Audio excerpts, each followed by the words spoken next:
to Politically Unstable with Charles Hurt, Washington Times opinion editor. I'm your host, Andy Parks, and I'd like to remind you that you qualify for a 50% discount on an annual digital subscription to the Washington Times simply by going to washingtontimes.com/Andy. That's washingtontimes.com/ANDY. And now, ladies and gentlemen, Washington Times opinion editor, Charles Hurt. Hello, Charlie. Great to see you, Andy. Hey, it's the first time in about a year we've actually been in studio. Yeah. And you've grown about 4 or 5 inches. Horizontally, I've grown. And hair is now down to the waist. Looks good. Not everybody can get away with it. Well, I'm letting my inner hippie out, you know? I've got my mullet going, full blast. Mullet. Hey, don't knock them. Oh, that's right. Down your neck of the woods is still pretty popular. Yeah. We call them a Kentucky waterfall. In Kentucky, I think they probably call them a Virginia waterfall. Yeah, there you go. Time to get a haircut. Oh, man. All right, let's begin with, I got a couple of your columns. This is fantastic. Memorial Day lost on the likes of Kamala Harris. She's amazing, isn't she? Have a nice long weekend. And she's got a picture of herself looking skyward. Yeah. It's like, yeah, exactly. A picture of herself. I don't think I've ever personally written a column that was sort of in jest at Memorial Day, because it's really not a funny holiday. No, it's a somber day. Yeah, it really is. But then I started thinking about her. What kind of a monster? I mean, these people they are so, among everything else, they're incredibly dumb. Democrats have gotten into this thing where I'm always wondering, are they funning around? Yeah. Is this some sort of political jujitsu that I don't understand? Yeah. I don't think it is. I think she really is this dumb. She is this profoundly self-absorbed that she looks at something like Memorial Day and thinks, oh, Memorial Day, it's all about a long weekend. It's all about me.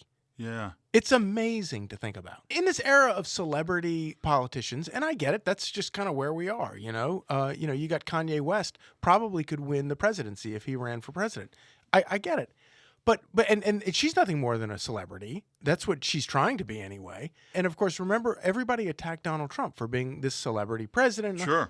But we all knew where he stood on the issues. Nobody had any doubt about where he stood on the issues. Yeah. What does she stand for other than herself? I don't think she stands for anything. I want to know how she got in the position she now holds, because she was the first one that had to bail out of the primaries, right? Nobody liked her. Yeah, especially Democrats. Yes, and Biden was crucified by her on stage, and all of a sudden they're best buddies, and she becomes vice president of the United States. That sounds awful weird to me. Yeah, well, look no further than what Democrats and Joe Biden himself said. He picked her because she was black, and he picked her because she was a woman. How disgusting is that? And what an insult that is to women. Yeah. And to blacks. Yeah. I mean, could you come up with anything more insulting than the idea that, oh no, the only reason that I'm going to put you in this position is because you fit some genetic profile that you had no control over, as opposed to Barack Obama, whatever, I certainly didn't buy into any of his political ideas, but he was a very gifted politician in 2008, and he ran a brilliant campaign in 2008, and he deserved to win that race. He won it because of the power of his ideas and his gifts. He won that. And so for Joe Biden, I find the whole thing really kind of disgusting. I did like the fact that you mentioned Sarah Huckabee Sanders, quick to point out that even her 7-year-old understands what Memorial Day is about. Yeah. And here the vice president is just aloof. Yeah. No, but and that really is the case, right? I honestly think that somebody like Kamala Harris, and I think if you spend as much time as she spends thinking about herself and remembering herself, that you really have no idea what Memorial Day actually is. Yeah. You either you don't know anyone, or you don't know, or you've never read any history books about the extraordinary sacrifices that so many people made. And this is the thing, this is one of the things that I find so appalling about, all these attacks, people who study the Civil War, is that, let's not forget, this was an epic battle. This was an epic fight in which 99% of the people that were fighting for their land and for their country. They weren't fighting for some idea about slavery or racism Right. or anything like that. Yeah. They were fighting for their land and for their state or their country. And to boil it all down into this moral issue about one thing takes away from all of the amazing stories that occurred and the amazing sacrifices that people made. But, none of those sacrifices matter to people today, to people like Kamala Harris. All she wants to do is, because all she really cares about is herself and what she thinks and what she feels. Yeah. Magical COVID-19 serum will set us free. The name of another one of your columns, Vaxamillion. Yeah, so they can't get enough people to take the vaccine. They can't get enough people to buy into this completely politicized issue.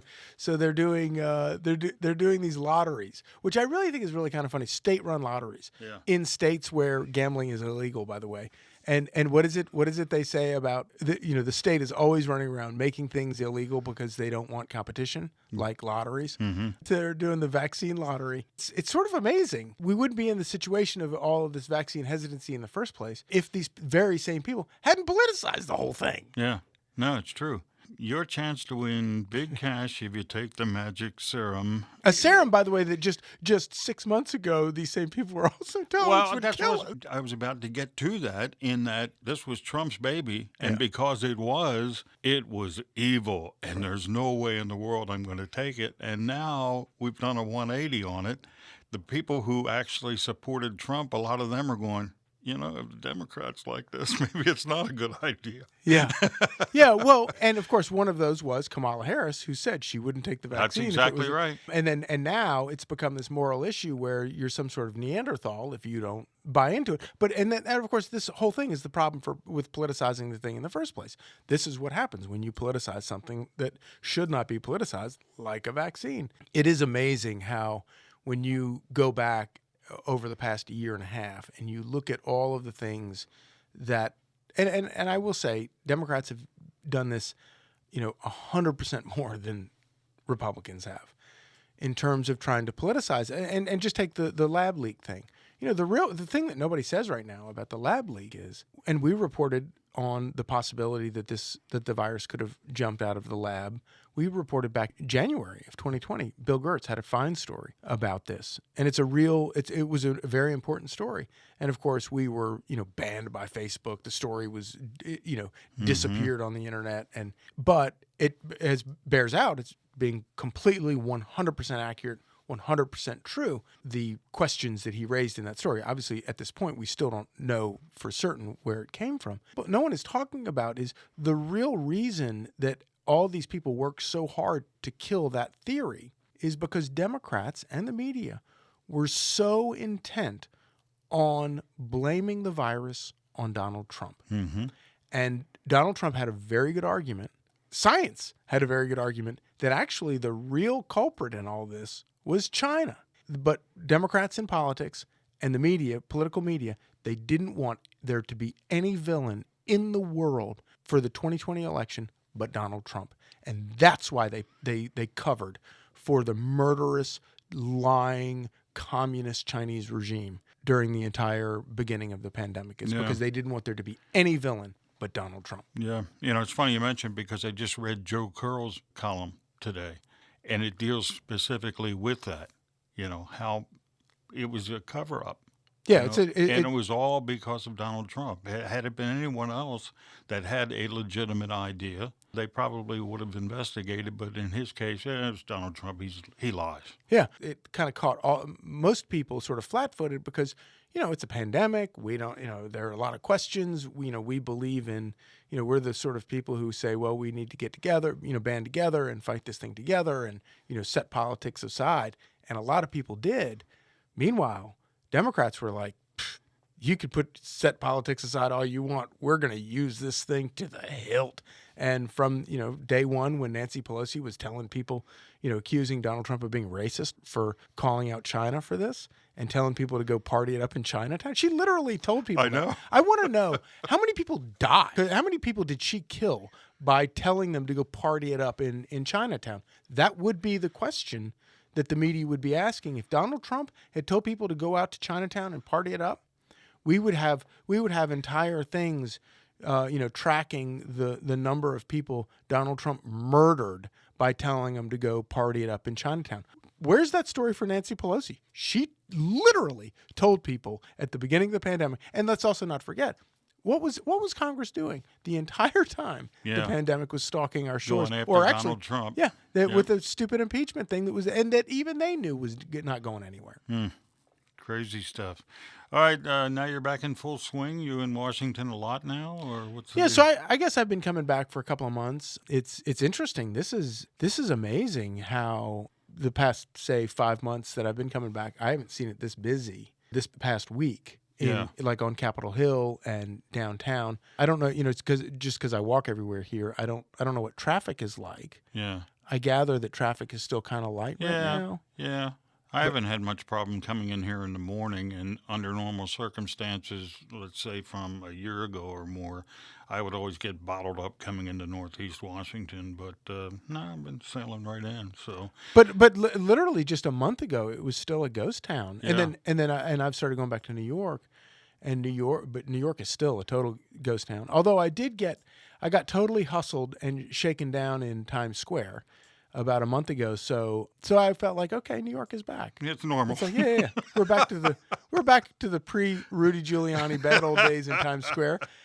That's okay. All right. Well, look, always good to see you, folks. Great to see You can read all of Charlie's stories at WashingtonTimes.com, and we'll do it again. By the way, first time I've seen so many people in the building. I've been coming in here for the past year, and there were days when I was the only individual in this giant building. Yeah. No, it's truly amazing. It's so good to see people back. Yep.